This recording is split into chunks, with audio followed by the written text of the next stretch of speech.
จะสู้เพื่อลูกหลานเพื่อบ้านเพื่อเมืองตลอดไปจนกว่าชีวิตนี้ม่วยไป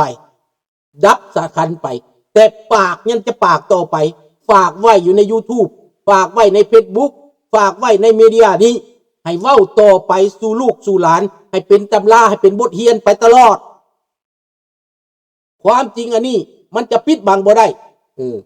บักเฮียมสิเอาฝ่ามือมาปิดก็บ่ได้บักสอนไส้สิเอาฝ่ามือมาปิดก็บ่ได้ปากอันนี้นะมันจะเว้าต่อไปมันจะเปิดโปงต่อไปพี่น้องอันนี้คือความจริงดังนั้นลูกหลานเล่าในประเทศรอจังหวะเท่านั้นบ่ต้องไปเฮ็ดหยังบ่ต้องไปเคลื่อนไหวหยังเบิดว่าแต่ตัดสินใจว่าในใจคือเลือกลาดสวงลาวล้านสร้างห่มขาวแล้วยกใส่หัวย่อใส่เก้าแล้วหมายเขาว่าอยู่ในใจเฮาเสมอบ่ต้องเว้าหยังบ่ต้องไปเขียนมีเดียบ่ต้องไปต่อต้านบ่ต้องมีเคลื่อนไหวหยังหมายเขาว่าเมื่อใดมีโอกาสแม่นเสียงเดียวแม่นเข้มแข็งแม่นบ่ลดละอยู่ในใจเสมอไปวัดกนบหาไปหาพระหาเจ้ากนบหาวอนสิ่งศักดิ์สิทธิ์แล้วก็อยู่ในใจนี่แหละฮอดมือหนึ่งฮอดเวลามันฮอดวันเวลามันเฮาจะสู่เอาอย่างมันจะเปิดโปงขึ้นมาเดี๋ยวนี้หมายก็ว่า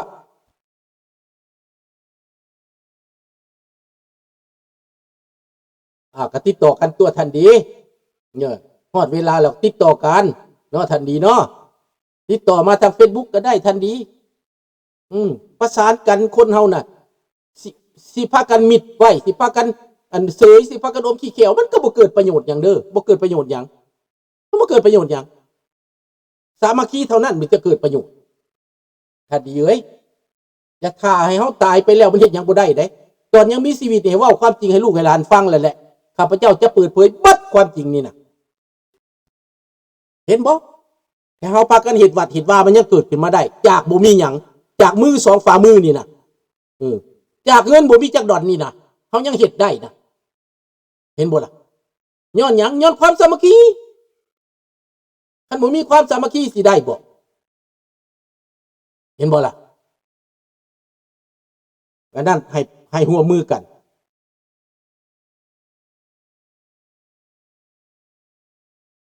นั่นน่ะติดต่อกันการดีประสานงานกันในสิ่งที่ดีมันจะเกิดความดีมันจะเกิดความดี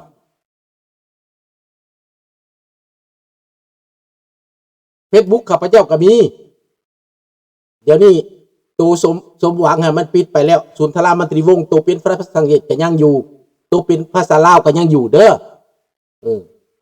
แล้วมือถือคันอยู่ในเมืองเดียวกับข้าพเจ้านี่โทรมือถือก็ได้คันบ่ได้ถอยก็ติดต่อโลดทันดีเด้อติดต่อโลดเอา Facebook ของข้าพเจ้าโลดทานก็เขียน Facebook ของทานโลดFacebook ของข้าพเจ้ากับศูนย์ธรามันตรีวงศ์เนี่ยติดต่อเข้ามาโลดนี่บ่ต้องอายดอกบ่ต้องอายกันนี่เราแจ้งโลดให้มันแจ้งโลด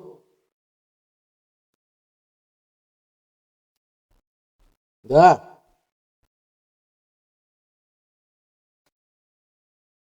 นี่แหละ Facebook นั่นหรือว่าเป็นภาษาฝรั่งเศสนั่นก็ได้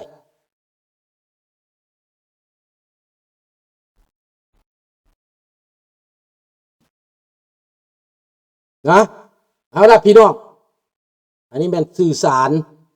อยู่หลัดใดเมืองใดก็ตามต้อนโฮมกันอย่าสุญาตสู่แยงอย่าสิเว้าเสือกไปอย่าสิบิดสิเบือน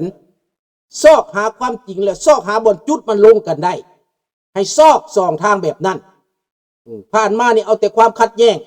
เอาแต่เห็นแก่ผักแก่พวกนะมันบ่ไปเนาะบาทนี่นะเฮาบ่มีผักพวกของเฮาก็คือราชวงศ์นั่นโลดแหละเจ้านายของเฮาก็คือราชวงศ์นั่นแหละเพิ่นเป็น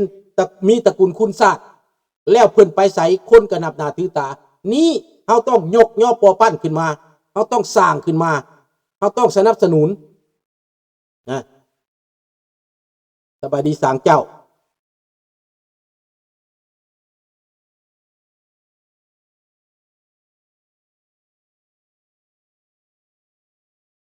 เขายังหาเลาะตัวในแคนาดาจัดการโลดพวกนี้มันบ่เฮ็ดหยังดอกตอบไปขอลาวมันเฮ็ดเพื่อผักหลักแมนดังนั้นพวกเฮานั้นถ้าเฮาสามัคคีกันแล้วพวกนี้มันญาติไหนมันญาติหยังเดี๋ยวนี้มันมาแบ่งแยกมันมาเอาพวกที่ว่าครึ่งกลางๆกันนะระหว่างเฮียกับเล่นน่ะมันมาตัวพวกนั้นมันมาตัวพวกนั้นพวกเฮียกับเล่นนี่ญาติผู้นั้นเสียใจด้านผู้นี้เสียใจเอามาเบิดมาสุมสั่ว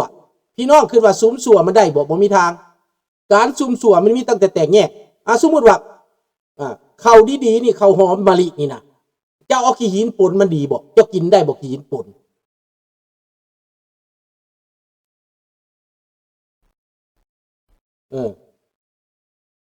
เจ้าขี้หินป่นมันกินได้บ่มันกินบ่ได้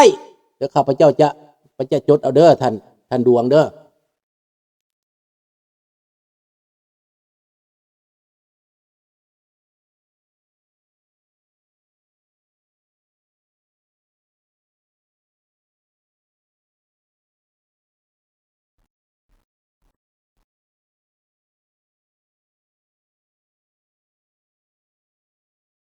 ขอบใจหลายๆเด้อท่านดวงเด้อ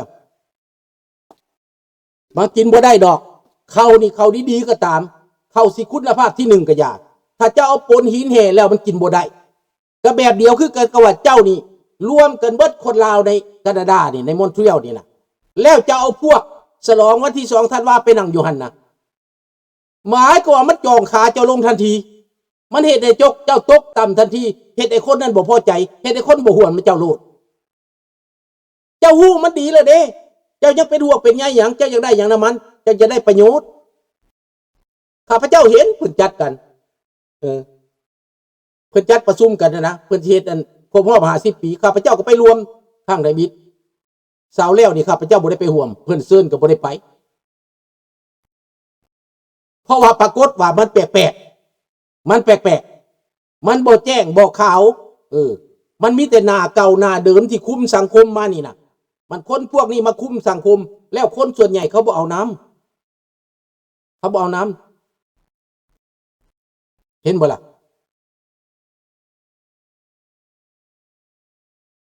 ฉะนั้นพี่น้องขึ้นเบิ่งปรึกษาหารือเบิ่งดูพี่น้องคนผู้อยากกรรมสังคมหั่นนะ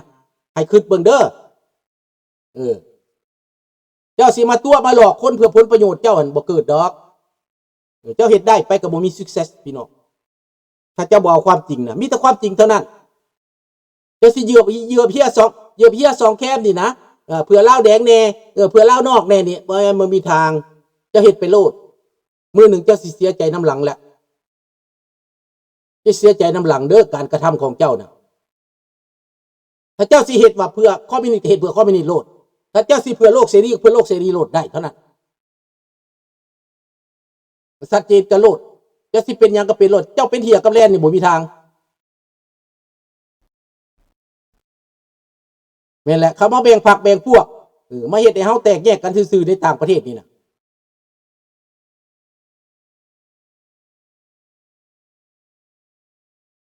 ถ้าเฮาบ่ตัดสินใจนะมันก็สิเป็นแบบนี้ตลอดต้องตัดสินใจต้องเด็ดเดี่ยวเด็ดขาดเด็ดเดี่ยวเด็ดขาดถ้าเจ้าไปเอาพวกหน้าเก่านะพวกความคิดเก่าๆนะมันจะมาสร้างให้คนนี่แตกกันมันจะบ่ไปฮอดใสอันนี้ว่าตามความจริงว่าตามความจริงเด้อ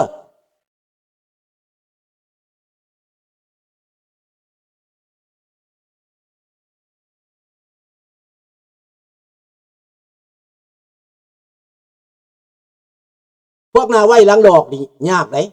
พวกบ่ซัดซื่อนี่นะผู้เห็นประโยชน์นี่นะ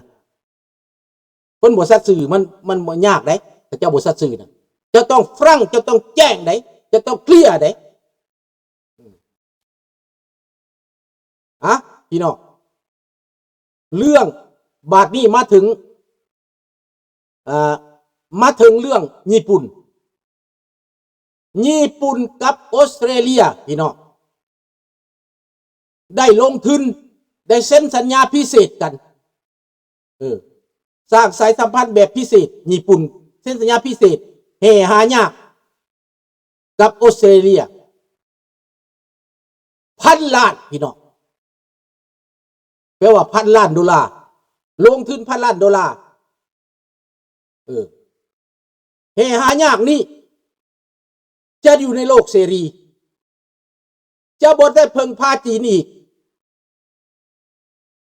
นี่ออสเตรเลียเขาร่วมมือกับญี่ปุ่น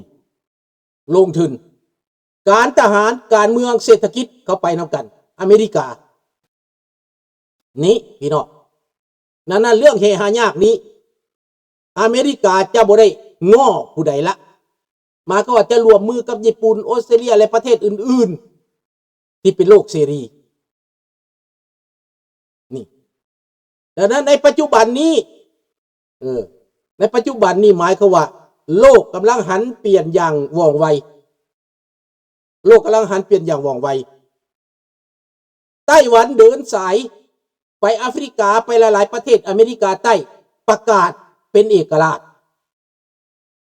ไต้หวันบอกตัวเองว่าเป็นเอกราชคอยเป็นประเทศเอกราชคอยบ่ได้อยู่ภายใต้การอิทธิพลของจีนญี่ปุ่นหนุนเบื้องหลังเกาหลีใต้หนุนเบื้องหลังอเมริกาหนุนเบื้องหลังทุกสิ่งทุกอย่างจีนในตอนนี้แปลว่าประเสริฐหน้ากันแล้วว้าวจริงเลยมันประเสริฐหน้านี่เรื่องแห่หายากนี่อเมริกาญี่ปุ่นเขาร่วมมือกันเต็มที่การทหารก็เต็มที่เศรษฐกิจก็เต็มที่ในตอนนี้อเมริกาเต็มทะเลเดี๋ยวนี้นะทะเลแปซิฟิกทะเลแดงทะเลเหนืออาร์กติกอยู่ไสก็แล้วแต่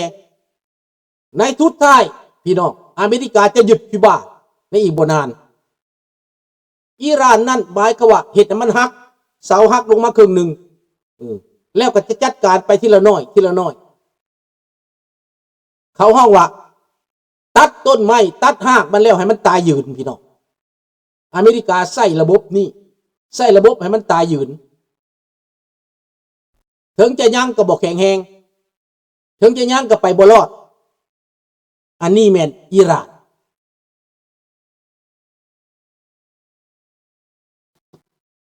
รัสเซียหมายว่าตอนนี้ปล่อยรัสเซียใส่ยุโรปจัดการผลประโยชน์รัสเซียทิพหายไววอดพี่น้องแคนาดาหนุนยูเครนพอซาวยูเครนอยู่นี่มี2-3 ล้าน2-3 แสน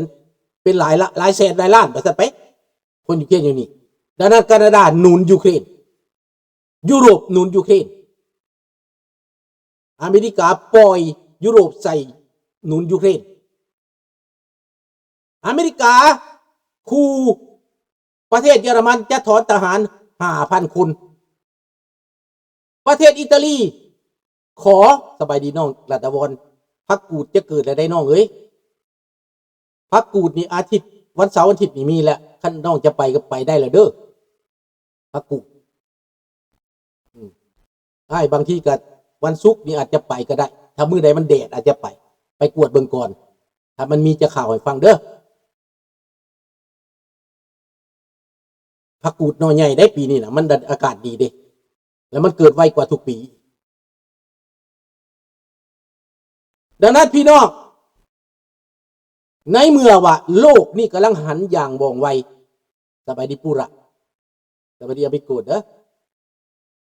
พวกเฮาต้องติดตามอย่างใกล้ชิดสภาพการในปัจจุบันนี้ดังนั้นข่าวที่เว้ามานี้เป็นข่าวสำคัญพี่น้อง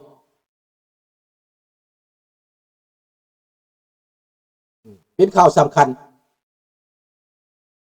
ดังนั้นคนลาวเฮานี้จะต้องรอโอกาสนี้โอกาสที่นาทีทองมันจะมาถึงเป็นอย่างลาวแดงมันจังดิ้นพวกท่านรู้จักแล้วบ่อยู่บ่อยู่มันสิมาห้องเจ้าเมืองน่ะมันไปบ่รอดเศรษฐกิจลุ่มเล่ามันเป็นหนี้เป็นสินลุ่มลัง50 ปีมันสร้างหนี้สร้างสินขึ้นมามันไปบ่รอดมันจึงขอลาวนอกในซอยมันแต่มันขอแบบนี้เป็นไปบ่ได้พี่น้องมันต้องยอมรับความจริงมันต้องยอมจำนนมันต้องขอโทษ